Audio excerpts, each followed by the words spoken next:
Hi, George Rogers with Choice Skills. We're now on day 6 of our series on how to find and select homeschool curriculum that's best for you and your child. And today we're going to be talking a little bit about different instructional models.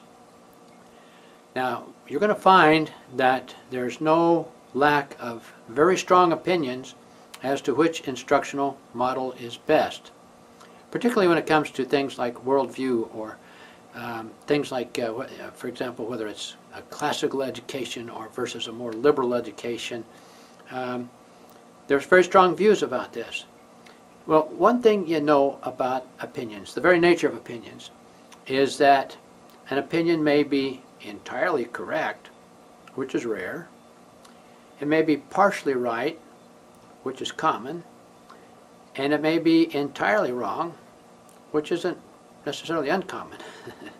So what we want to do here is not grasp at a particular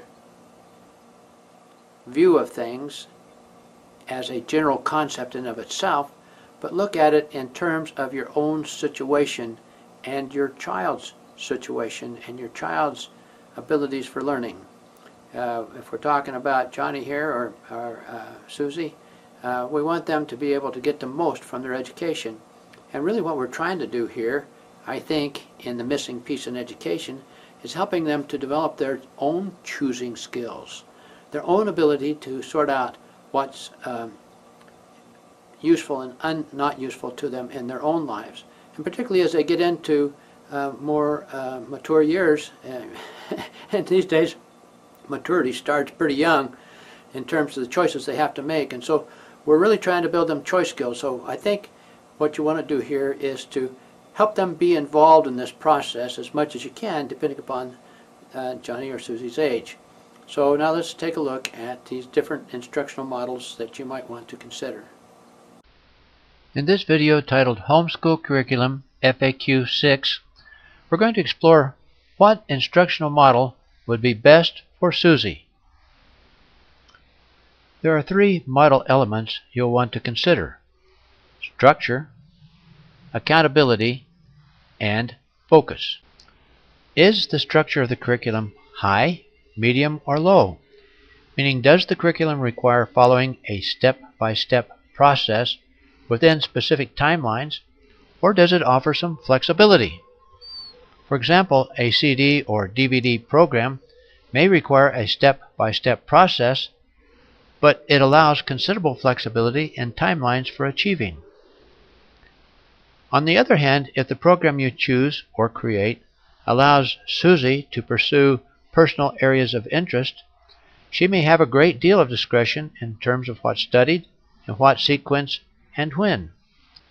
This would be an example of a program with low or little structure.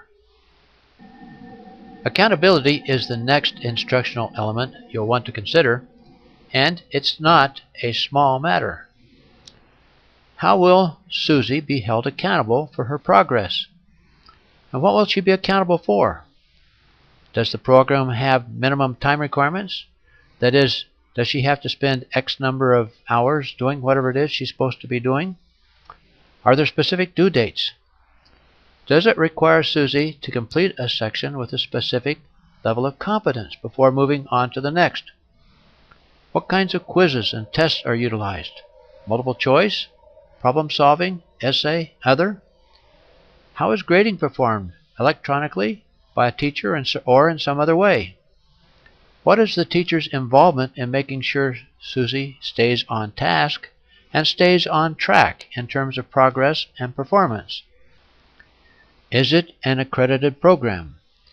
An accredited program is one that meets state and national standards.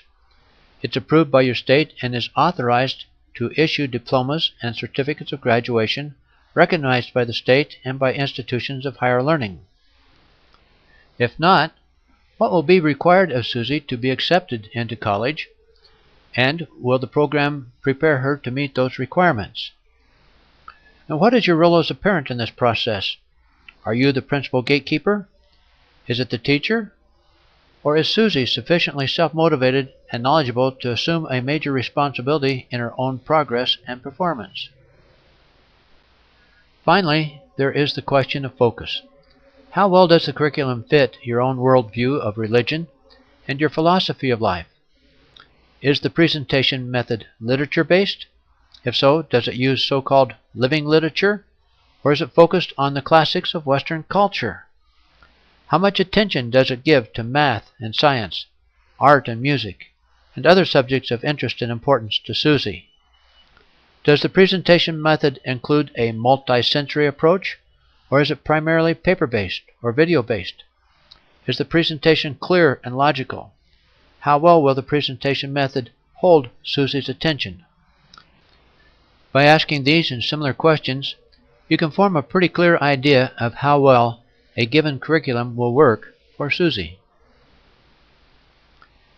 In our next video on FAQ number 7, I will try to help you answer the question, where can I purchase homeschool curriculum? If you have found this video helpful and would like to receive other videos in the series on how to select a homeschool curriculum that's right for you and your child, go to www.homeschoolcurriculumfaq.com. Again, that's homeschoolcurriculumfaq.com. Be sure and tell your friends and email them this link.